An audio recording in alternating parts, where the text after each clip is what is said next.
नमस्कार।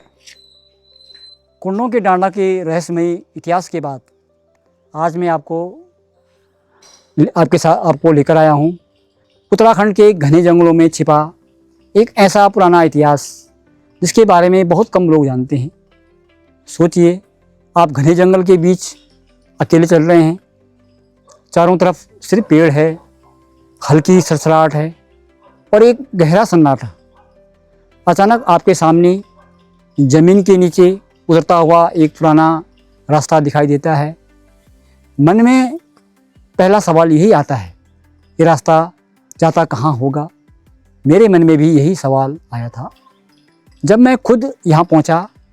भगवान ताड़केश्वर धाम से लगभग 4 किलोमीटर दूर समुद्र तल से 1800 मीटर की ऊंचाई पर घने जंगलों के बीच यह गढ़ी मौजूद है। पहली नज़र में लगता है बस पुराने पत्थर और टूटे दीवारें हैं, लेकिन थोड़ी देर रुकने के बाद एक सवाल बार बार उठता है, इतनी ऊंचाई पर इतने सुनसान इलाके में आखिर ये जगह बनाई क्यों गई होगी? स्थानीय लोग यहाँ बनी संरचनाओं का इस्तेमाल कभी सैनिकों के रहने के लिए होता था। अगर ऐसा था तो पानी कहाँ से आता होगा? खाना कहाँ बनता होगा?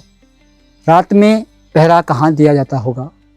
और सबसे बड़ा सवाल, सैनिकों को इतनी दूर और ऊंचाई पर रखने की ज़रूरत क्यों पड़ी होगी? उस समय न सड़कें थी और न आधुनिक संचार। पहाड़ों में एक जगह से दूसरी जगह जाना बहुत मुश्किल था, इसलिए इस जगह का चुनाव किसी खास रणनीति की वजह से किया होगा।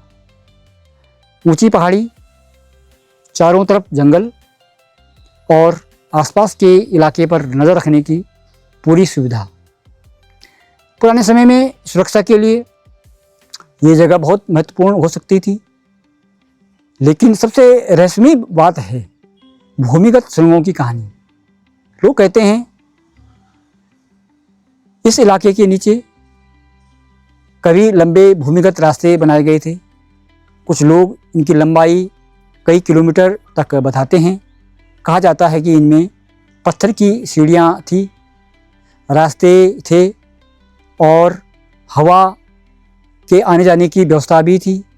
उस समय मशीनें नहीं थी, सिर्फ हाथों से पत्थर काटकर पहाड़ के अंदर इतने लंबे रास्ते बनाना बहुत बड़ा काम रहा होगा।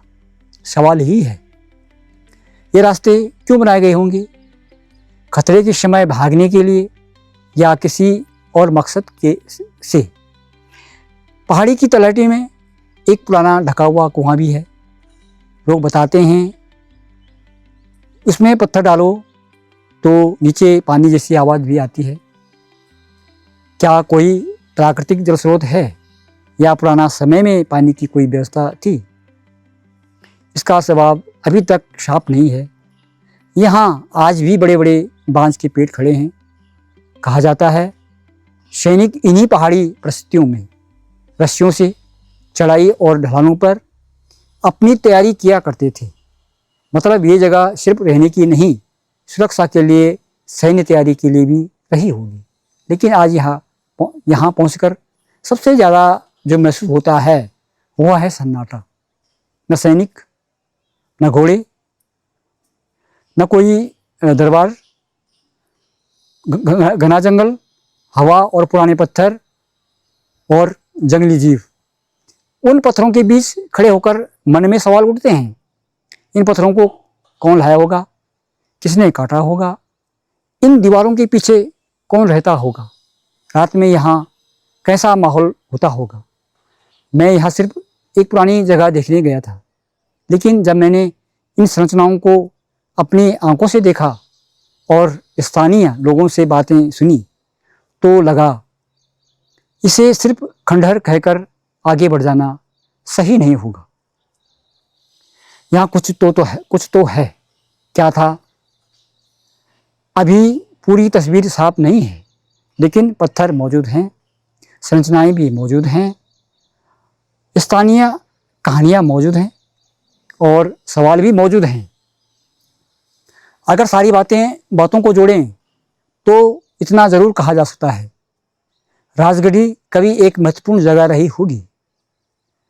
अब भी कई सवाल बाकी हैं। सुरंगें कितनी थी, उनका इस्तेमाल किसने किया, यहाँ रहने वाले लोग कौन थे और वे जगह वीरान कैसे हो गई, जवाब अभी अधूरे हैं। लेकिन मेरे लिए राजगढ़ी की सबसे खास बात इसकी टूटी दीवारें नहीं हैं। सबसे खास बात यह है कि पत्थर टूट गए, दीवारें ढह गई, लोग चले गए, लेकिन सवाल आज भी खड़े हैं। मैंने काफ़ी जानकारी लेने बाद इतिहास के पन्नों को टटोला तो मुझे कहीं न कहीं प्राप्त हुआ कि राजा चंदोला जी ने 6वीं शताब्दी में उन्होंने कंतुरी राजवंश को समाप्त किया और अपने राज्य और राजवंश की स्थापना की और 1790 में गोरखाओं द्वारा पराजित होने तक शासन किया।